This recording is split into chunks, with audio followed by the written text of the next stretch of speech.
Hello everyone, welcome back to the Cybertians. So in this video, we are going to discuss about the connection of the ultrasonic sensor with Node MCU. But remember one thing, that ultrasonic sensor is working 5 volt power supply. Okay, but in Node MCU we don't have any external 5 volt power supply. So for that we need to use power module that is also used to divide 9 volt to 5 volt and 3.3 volt. So as you can see in the picture, I have already made the connection for this.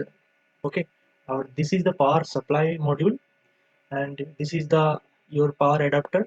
So through this adapter we need to supply this module with 9 volt power supply, and this 9 volt will be converted into 5 volt and 3.3 volt individually with the help of 5 volt voltage regulator and 3.3 volt voltage regulator, that is 2 IC. Okay, so if you don't have this module, so you can connect your Arduino to the Node MCU and use the 5 volt power supply from the Arduino also.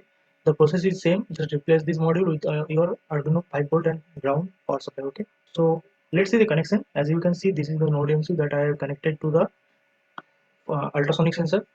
Okay, and ultrasonic sensor, the power supply of the ultrasonic sensor is provided by this module from by this wire, these two wire. Okay, and the power supply for the Node MCU is provided by these two wires. Okay, and the two pins, that is trigger and echo pins, that are connected to the Node MCU. Okay, so the trigger and echo pins of the ultrasonic sensor is connected to the Node MCU individually, and the pin number are D2 and D1 respectively. I have already mentioned this in the program, so you don't worry about that. And the connection that I am showing about, you can see in the picture that I am showing. Okay, so you can see the connection of the total wiring setup. Now let's do the programming part. So I am opening my Arduino IDE. As you can see, the programming process is similar to we have done in IR sensor part. Okay, you need to install this library Firebase ESP8266.h. Okay, then you need to mention your hosting link. Then you need to mention your Firebase authentication key, that is your database secret key. Okay, if you don't know how to collect this link and how to generate this key and copy this key here from your Firebase console, please watch my previous section where we have already discussed about that in the IR sensor and the Firebase section. Okay, this is the Firebase data object. Okay, and here I have mentioned the trigger pin that is connected to the D2 pin, and it is also known as GPIO4 of the Node MCU, and the echo pin is connected to the 5 number pin or D1 pin, or you can say this is the GPIO 5 of the Node MCU. Okay, then I have taken two variable. The procedure is same as we have done in the previous video in ultrasonic and Arduino connection. Then we have mentioned the setup, and in setup section we need to put extra effort to connect for Wi-Fi status. Okay, and here we have mentioned our SSID and password of your Wi-Fi connection. Okay, now here we have mentioned our while loop. If Wi-Fi status is null, then it will generate a dot for 300 milliseconds. Okay, if connection has been stabilized, then it will print the local IP address of your network in serial monitor. Then we have mentioned our pin mode, that is trigger pin and echo pin. Trigger pin is for the output and echo pin is for the input. Okay, remember these two things, this is important for you. And then we have mentioned the Firebase settings, that is firebase.begin, and we provide our hosting key and authentication key that we have already mentioned here so far. So to begin the Firebase connection. Okay, then we set the read timeout, that is 60 seconds or 1 minute, you can say. Okay, you can set it up to max 15 minutes.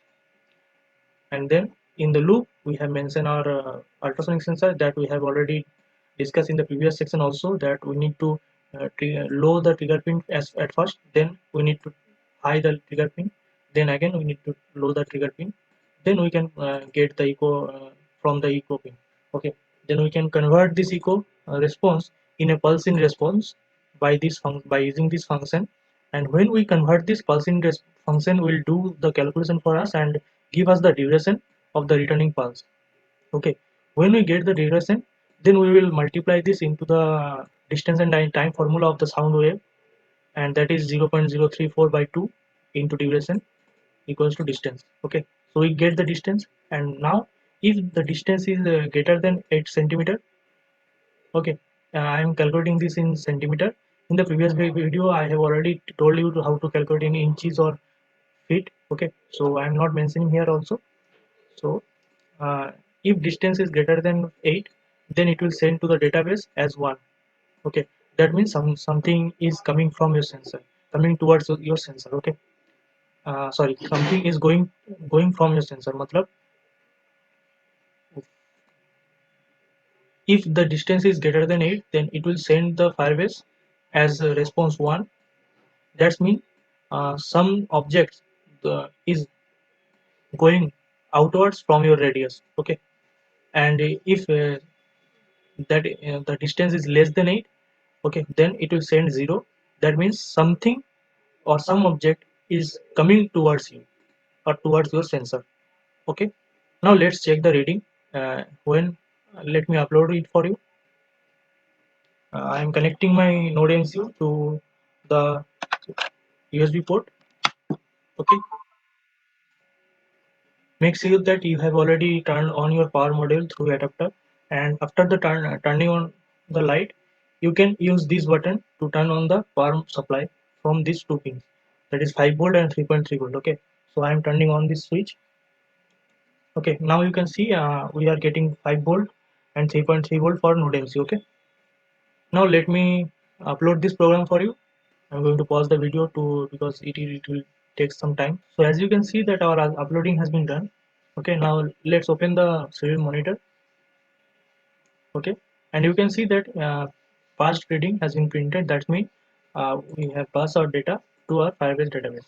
Let me minimize for you. Sensor response is 1 right now. Okay, if I put an object in front of our ultrasonic sensor, let's see what will happen. As you can see that past no reading, that means ultrasonic, we get some object in range of ultrasonic sensor and sensor response is set to 0.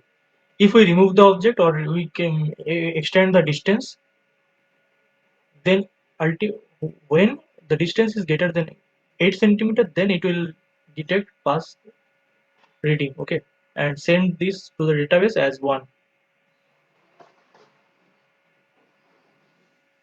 Now as you can see that it is sending to the 1.